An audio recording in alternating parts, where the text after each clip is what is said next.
দেহ মুবারকের সাথে আমার দেহ লেগেছে নবী গো। আমার দেহ লাগার কারণে তামাম পৃথিবীর মধ্যে আমাকে বলা হয়েছে আমি বড় ভাগ্যবান, কারণ আপনার শরীর মুবারক আমি মরা খেজুর সাথে লেগেছে। নবী গো, আপনি আমাকে বিচ্ছেদের কারণে, আপনি আমাকে দূরে সরিয়ে দেওয়ার কারণে এই যন্ত্রণা, এই কষ্ট আমি নিতে পারি না, না নিতে পারে আমি কান্না করি। আমি বলে খেজুর গাছ রে তুমি কি চাও? খেজুর গাছ থেকে বলে নবী গো আপনি কি বলেন? আমার রাসূল বলে খেজুর গাছ রে আমি তোমাকে মদিনার বুকে লাগিয়ে দেই, ইন্ডিপেন্ডেন্ট সময়ে তোমার মধ্যে ফল ধরবে, হাজির এসে তোমার থেকে ফল খাবে।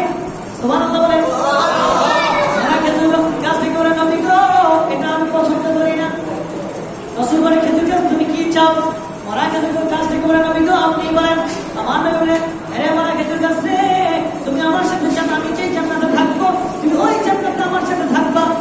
জানা সে কিয়ামতে আমি যখন উঠবো রে আমার পাশে তুমি উঠবা, আমার সাথে উঠবা, উঠে আমি যেই জান্নাতে থাকবো ওই জান্নাতে তুমি থাকবা। খেজুর গাছ থেকে বলে নবী গো যে জায়গায় গেলে চিরদিনের জন্য আপনাকে পাওয়া যায় ওই জায়গাটায় আমি নির্বাচন করে নিলাম। এরে বাবা আমি প্রশ্ন রাখতে চাই, নিজের বিবেকের কাছে প্রশ্ন করেন, ওরা খেজুর গাছ যদি নবীকে ভালোবেসে নবীর সাথে থাকতে পারে, আর আমি আপনি আশরাফুল মাখলুকাত সৃষ্টির সেরা জীব হয় নবীকে ভালোবেসে নবীর সুন্নাত তরিকা চলে, কেন নবীর সাথে জান্নাতে থাকতে পারবো না? প্রশ্ন করেন নিজেকে। ওরা খেজুর গাছ যদি নবীকে ভালোবাসার কারণে নবীর সাথে জান্নাতে থাকতে পারে, নবী যেই জান্নাতে থাকবে ওরা খেজুর গাছ ওই জান্নাতে থাকবে, আমি আপনি আশরাফুল মাখলুকাত সৃষ্টির সেরা জীব হই, কেন আমরা নবীর সাথে থাকতে পারবো না?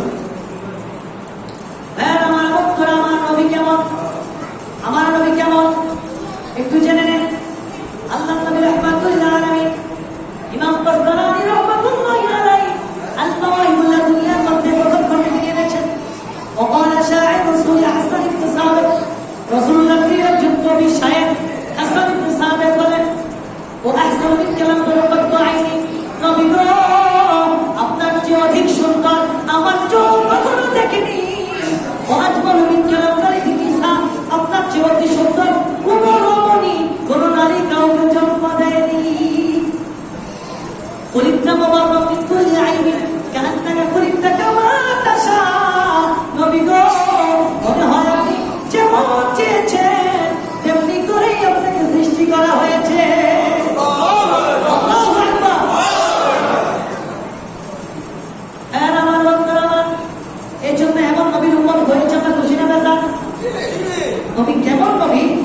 দালাইলুন নবুওয়াতের মধ্যে ইমাম বাইহাকী রাহমাতুল্লাহ আলাইহি হাদিস এনেছেন, রাসূলুল্লাহ নিজে বলেছেন ইন্নী আব্দুল্লাহ, নিশ্চয়ই আমি আল্লাহর বান্দা, খাতিমুন নবিয়্যিন সর্বশেষ নবী। তখন থেকে ওয়া ইন্নী আদামু লামুজাদিলুন ফি তিনাতিহি, আরে আদম নবী যখন মাটির খামিরায়, আদম নবী যখন মাটির খামিরায়, আদম নবীকে যখন বানানো হয় নাই, ওনার কোনো অস্তিত্ব ছিল নাই, আমার নবী বলেন আমি তখন নবী। সুবহানাল্লাহ সুবহানাল্লাহ। আমার নবী রাহমাতুল আলামিন যিনি মা আমিনা রহিম, মা আমিনার পবিত্র রহিম মুবারক থেকে তাশরীফ আনলেন। মা আমিনা দেখলেন ওনার পবিত্র রহিম মুবারক থেকে নূর বের হয়েছে। ওই নূরের আলোতে মা আমিনা দেখলেন মক্কা থেকে শত শত মাইল দূরে শাম দেশের প্রাসাদগুলো আলোকিত হয়ে গিয়েছে। এমন নবীর উম্মত। আরে আমি আব্দুর রহমান সালিহি যদি সারা জীবন যদি রাসূলের শানে নবী বলতে থাকি তবু বলে শেষ করা যাবে না, ঠিক কিনা বলেন? আল্লাহ তাআলা বলে, আল্লাহ তাআলা নিজে বলে আমি আল্লাহ তাআলার ইবাদত যদি কেউ না করে, আমি আল্লাহ তাআলাকে যদি কেউ সিজদা না দেয়, আমি আল্লাহ তাআলা যদি কেউ ইবাদত না করে আমার কিছুই আসবে যাবে না। আমার ইবাদত করার জন্য, আমার গুণগান গাওয়ার জন্য আমার নবী দুস্থ কামলিওয়ালাই যথেষ্ট। বিপরীত নবীর সম্মান যদি কেউ না গায়, নবীর প্রতি দুরূদ সালাম না পড়ে, নবীর সম্মান যদি কেউ না গায়, আলোচনা যদি কেউ না করে, আল্লাহ বলে আমার নবীর কিছুই আসবে যাবে না। আমার নবীর শান বলার জন্য, আমার নবীর শান গাওয়ার জন্য আমি আল্লাহ তাআলাই যথেষ্ট। এই জন্য আল্লাহ বলে আপনার শান আমি সমুন্নত করেছি, উচ্চ